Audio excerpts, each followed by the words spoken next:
थी औरत रहती थी जिसका नाम था सरला। उसकी दो बेटियां थी।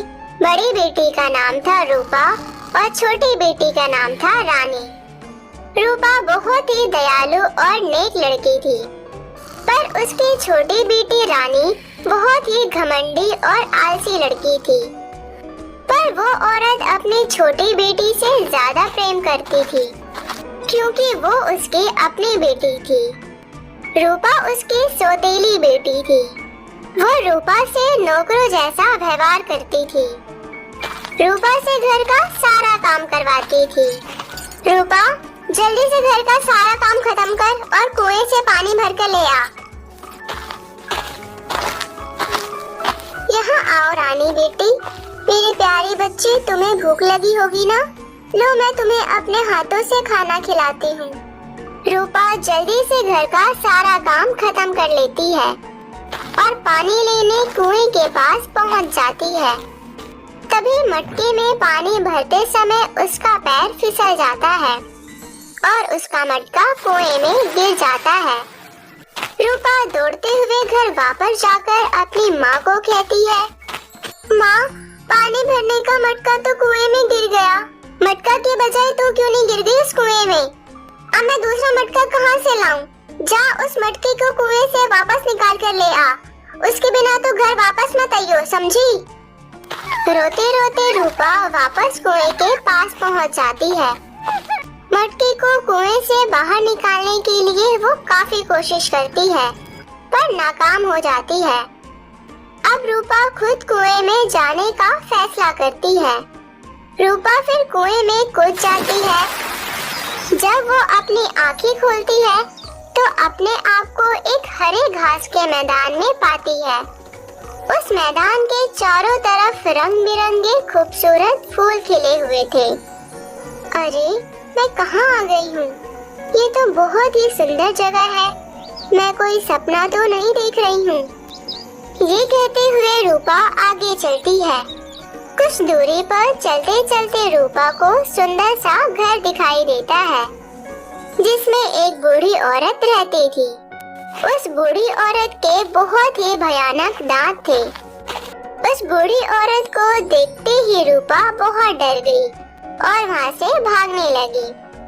तभी बूढ़ी औरत ने उसे पुकारा, ठहरो मेरी बच्ची, तुम मुझसे डरो मत। यदि तुम मेरे घर अच्छे से देखभाल करोगी तो तुम इस घर में रह सकती हो। मैं तुम्हें हर चीज दूंगी। और हाँ, घर के बाहर मेरा एक छोटा सा बगीचा है।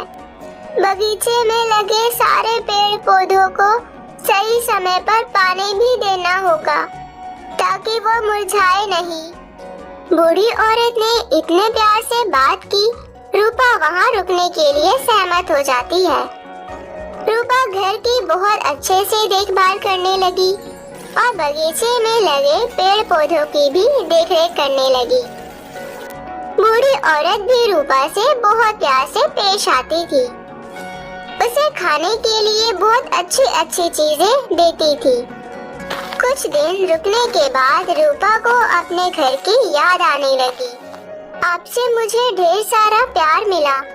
आपने कितने अच्छे से मेरा बेटी की तरह ख्याल रखा, पर अब मुझे घर की याद आ रही है। अब समय आ गया है कि मुझे घर वापस जाना चाहिए। अम्मा, मैं घर वापस जाना चाहती हूँ। मैं यहाँ अब और नहीं रह सकती। मुझे खुशी है बेटी कि तुम घर वापस जाना चाहती हो। तुमने बहुत ही निष्ठा से मेरी सेवा की है। मैं तुमसे बहुत ही खुश हूँ। मैं खुद तुम्हें तुम्हारे घर छोड़कर आऊंगी। सचमुच, आपका बहुत बहुत धन्यवाद। बूढ़ी औरत ने रूपा का हाथ पकड़ा और उसे बहुत ही बड़े दरवाजे के पास ले गई, जो सोने का बना हुआ था। बूढ़ी अम्मा के हाथ लगाते ही सोने का दरवाजा खुल गया। जैसे ही रूपा ने सोने के दरवाजे के बाहर अपना कदम रखा, तभी उसके ऊपर ढेर सारा सोना बरसने लगता है। इससे पहले कि वो कुछ समझ पाती, वह सिर से लेकर पैर तक सोने से ढकी हुई थी। ये तुम्हारा इनाम है। मेरी बच्ची, इतने प्रेम से तुमने मेरी सेवा की उसके लिए। और ये लो तुम्हारा मटका जो तुमने कुएं में गिरा दिया था। रूपा ये सब देख बस सोच रही थी कि ये सच है या सिर्फ एक सपना। नम आंखों से बूढ़ी औरत से विदा लेती है। देखते ही देखते सोने का दरवाजा बंद हो गया। रूपा ने देखा कि वो अपनी सौतेली माँ के घर के कुएं के पास खड़ी है। जब रूपा घर में दाखिल हुई तो उसकी सौतेली माँ और बहनें उसे देखकर हैरान रह जाती है, क्योंकि वो सर से पांव तक सोने से लदी हुई थी। अरे मेरी प्यारी बच्ची, तुम कहाँ चली गई थी? मैं तुम्हारे लिए कितनी चिंतित थी, मैं बता नहीं सकती। लेकिन ये तो बता, इतना सोना आखिर तुझे कहाँ से मिला? रूपा अपनी सौतेली माँ को सारी घटना बता देती है। ये सुनकर सौतेली माँ का मन लालच से भर जाता है। अरे वाह, इतना सारा सोना, मैं तो करोड़पति बन जाऊंगी। यदि मैं अपनी बेटी रानी को भी वहाँ भेज दूं, तो मैं भी बहुत अमीर बन जाऊंगी। सौतेली माँ अपनी बेटी रानी को भी कुएं में मटका फेंकने के लिए कहती है और फिर रानी कुएं में कूद जाती है। रूपा की तरह रानी की भी आंखें उसी घास के मैदान में खुलती है। वो उठती है और कुछ दूर चलते ही उसे उसी बूढ़ी औरत का घर दिखाई देता है। वो घर के अंदर दाखिल होती है और बिना डरे उस बूढ़ी औरत से कहती है, मैंने सुना है कि आपको किसी काम वाले की जरूरत है। मैं आपके घर का सारा काम कर दिया करूंगी। मुझे अपने घर में रहने की जगह दे दीजिए। बूढ़ी औरत रानी को सारा काम समझाते हुए कहती है, बस ध्यान रहे बेटी, सारा काम सही ढंग से हो जाना चाहिए। बगीचे के पेड़ पौधों की देखरेख में कोई कमी नहीं आनी चाहिए। पहले दिन रूपा ने घर का सारा काम अच्छे से कर दिया, लेकिन दूसरे दिन वो काम करने में आलस करने लगी और तीसरे दिन उसने कुछ भी कार्य नहीं किया। अंत में पूरा दिन भर सोती रही। ये देखकर बूढ़ी औरत बहुत क्रोधित हो जाती है और रानी के पास जाकर कहती है, मेरे ख्याल से अब तुम्हें अपने घर वापस चले जाना चाहिए। रानी ये सब सुनकर बहुत ही खुश हो गई। उसे लगा कि उसे भी अब बहुत सारा सोना मिलेगा। बूढ़ी औरत उसे सोने के दरवाजे के पास ले जाती है। जैसे रानी दरवाजे के बाहर कदम रखती है, उसी समय उसके ऊपर गोबर की बारिश होने लगती है। बेटी, ये तुम्हारा इनाम है। जिस तरह का काम तुमने किया, तुम इसी के काबिल हो। और फिर सोने का दरवाजा बंद हो जाता है और रानी गोबर से लदी अपने घर वापस लौट आती है। इसलिए कहानी सौतेली माँ। नमस्कार मेरे प्रिय दोस्तों, आज जो मैं आपके सामने कहानी प्रस्तुत करने जा रही हूँ, वो एक सिर्फ सामाजिक संदेश देने के लिए बनाई गई है, तो इसे आप दिल पर बिल्कुल ना लें। चलिए कहानी की शुरुआत करते हैं। हेलो। हेलो, हाँ जी, आप कैसे हो जी? मैं ठीक हूँ। मंजुला, मुझे शहर में एक फैक्ट्री में बहुत अच्छी नौकरी मिल गई, पर मुझे तुम्हारी और बेटी की बहुत याद आ रही है। वैसे मेरी बेटी क्या कर रही है? जरा मुझे बेटी से फोन पर बात करनी है। जी वो अभी पढ़ाई कर रही है। आप 2 मिनट रुकिए, मैं अभी आपसे बात करवाती हूँ। मंजुला फोन लेकर दीपा के पास जाती है। वो रसोई में बर्तन धो रही थी। तेरे बाप का फोन है और खबरदार, जो मेरे खिलाफ कुछ भी बोला वरना हाथ पैर तोड़कर रख दूंगी, समझी? हाँ हेलो, लीजिए अपनी बेटी से बात कर लीजिए। हेलो पिताजी, आप कैसे हो? मैं तो ठीक हूँ। मेरी बच्ची, तुम कैसी हो? मैं ठीक हूँ पिताजी, मैं अभी अपनी पढ़ाई कर रही थी। ये तो बहुत अच्छी बात है बेटी। एक बात बताओ, तुम्हारी नई माँ तुम्हें प्यार तो करती है ना? हाँ पिताजी, मेरी माँ बहुत अच्छी है, वो मुझे बहुत प्यार करती है। ठीक है, तुम अपनी नई माँ को परेशान मत करना। ठीक है पिताजी। इतने में मंजुला दीपा के हाथ से फोन छीन लेती है। आप मुझे ये बताइए, आप घर कब आएंगे?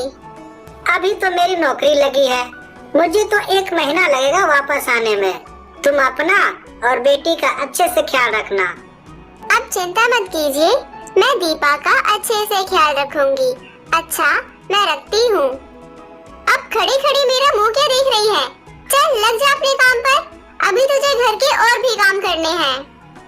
एक दिन जगदीश नाम का एक व्यक्ति मंजुला से मिलने आया। मंजुला, ये तुमने अच्छा नहीं किया। तुम्हें पता है मैं तुमसे कितना प्यार करता हूँ। मैं भी मजबूर थी, मैं क्या करती। मेरे माता पिता ने मेरी शादी जबरदस्ती करवा दी, लेकिन कोई बात नहीं, अब तुम मुझसे मिलने यहाँ आ सकते हो, क्योंकि मेरी पति की नौकरी शहर में लग गई है और वो सिर्फ महीने में एक बार ही मिलने आया करेंगे। दरवाजे पर खड़ी दीपा उन दोनों की सारी बातें सुन लेती है। अपने सामने दीपा को देख मंजुला चौंक कर बोली, अरे दीपा, तुम स्कूल से इतनी जल्दी घर कैसे आ गई? वो माँ, मेरे पेट में बहुत तेज दर्द हो रहा था, इसलिए मैडम ने दवाई देकर मुझे घर जाने के लिए कह दिया। ठीक है, तू अपने कमरे में जा। पर माँ, ये अंकल कौन है? पहले तो नहीं देखा। ये अंकल मैकेनिक है, हमारे घर की लाइट खराब हो गई है, उसे ठीक करने आए हैं। तू जा अपने कमरे में। दीपा कमरे के अंदर चली गई। ये लड़की बहुत ही चालाक है, इसने हम दोनों को एक साथ देख लिया। अब ये बात अपने बाप को जरूर बताएगी। अब हम क्या करें? बात तो तुम सही कह रही हो। एक रास्ता है, ना रहेगा बांस ना बजेगी बांसुरी। क्या तुम मेरा साथ दोगे? हाँ, मैं जरूर दूंगा तुम्हारा साथ। बोलो क्या करना है? फिर मंजुला जगदीश के कान में कुछ कहती है। कुछ दिन बीत जाने के बाद दयाराम शहर से वापस आता है। आप तो 1 महीने बाद आने वाले थे ना, फिर इतनी जल्दी कैसे आ गए? मुझे तुम्हारी और मेरी बच्ची की बहुत याद आ रही थी, इसलिए फैक्ट्री से 2 दिन की छुट्टी लेकर तुम दोनों से मिलने आ गया। ये आपने बहुत अच्छा किया, मुझे भी आपकी बहुत याद आ रही थी। आप बैठिए, मैं आपके लिए पानी लेकर आती हूँ। पानी रहने दो, दीपा कहीं दिखाई नहीं दे रही, कहाँ गई है? जी दीपा तो क्या हुआ मेरी बेटी को? जी उसे कुछ नहीं हुआ, वो दरअसल माता जी के दरबार वैष्णो देवी गई है। क्या दीपा वैष्णो देवी मंदिर गई है? लेकिन किसके साथ? वो मेरी मौसी है ना, उनका पूरा परिवार माता जी के दर्शन करने वैष्णो देवी जा रहे थे, तो उन्होंने मुझसे भी चलने की जिद की। मेरी तबीयत ठीक नहीं थी, इसलिए मैं तो जा नहीं सकी। जब दीपा ने ये बात सुनी तो वे उनके साथ जाने की जिद करने लगी। अब मैं अपनी बेटी का दिल कैसे तोड़ सकती थी, इसलिए मैंने उससे उनके साथ भेज दिया। मुझे माफ कर दीजिए, मैंने आपसे बिना पूछे उसे भेज दिया। अरे इसमें माफी मांगने वाली क्या बात है? दीपा तुम्हारी भी तो बेटी है। अच्छा, ये सब छोड़िए, आप बताइए मैं आपके लिए खाने में क्या बनाऊं? अभी मैं कुछ नहीं खाऊंगा, मैं थोड़ी देर आराम करना चाहता हूँ, थक गया हूँ, बहुत लंबा सफर था, मैं थोड़ी देर सोना चाहता हूँ। ठीक है जी, आप थोड़ी देर आराम कीजिए, इतने में मैं आपके लिए खाना बनाने की तैयारी करती हूँ। जब दयाराम अपने कमरे में आंखें बंद करके लेटा हुआ था, तभी उसे किसी की आवाज सुनाई देने लगी। पापा, आप आ गए? आप कैसे हो? आप ठीक तो है ना? दयाराम उठकर यहाँ वहाँ देखने लगा। बेटा, तू कहाँ है? कहाँ छुपी हुई है? मुझे दिखाई नहीं दे रही। पिताजी, मैं आपके सामने ही तो हूँ। तभी एक साया वहाँ प्रकट हुआ। दीपा बेटी, तुम? हाँ पिताजी, पर मैं जिंदा नहीं हूँ, ये तो मेरी आत्मा है। नई माँ ने तो मुझे 2 दिन पहले ही मार डाला। क्या? ये तुम क्या कर रही हो मेरी बेटी? ये कह दो कि ये सब झूठ है, मुझे छोड़कर नहीं जा सकती। पिताजी आप रो मत, मैं आपको रोता हुआ नहीं देख सकती, पर ये बात सच है। मैं आपको सारी सच्चाई बताती हूँ कि माँ ने मुझे कैसे मारा। ऐसा कहते हुए 2 दिन पहले की सारी घटना अपने पिता को बताया कि कैसे उसकी नई माँ ने खाने में जहर देकर मार डाला और लाश को आंगन में गड्ढा खोदकर दफना दिया। उन्होंने मुझे इसी गड्ढे में दफनाया है। पर पिताजी आप मुझसे एक वादा करो। कैसा वादा मेरी बेटी? पिताजी पहले आप मेरी कसम खाओ, आप मेरा वादा तोड़ोगे तो नहीं? नहीं मेरी बच्ची, तू बोल तो सही, मैं कसम खाता हूँ। पिताजी आप माँ को कुछ मत कहना। अगर माँ आपको छोड़कर चली गई तो आपका ध्यान कौन रखेगा पिताजी? ऐसा कहकर दीपा की आत्मा गायब हो जाती है। मेरी बच्ची वापस आ जाओ। और जिस जगह दीपा ने बताया था उस जगह गड्ढा खोदने पर उसे दीपा की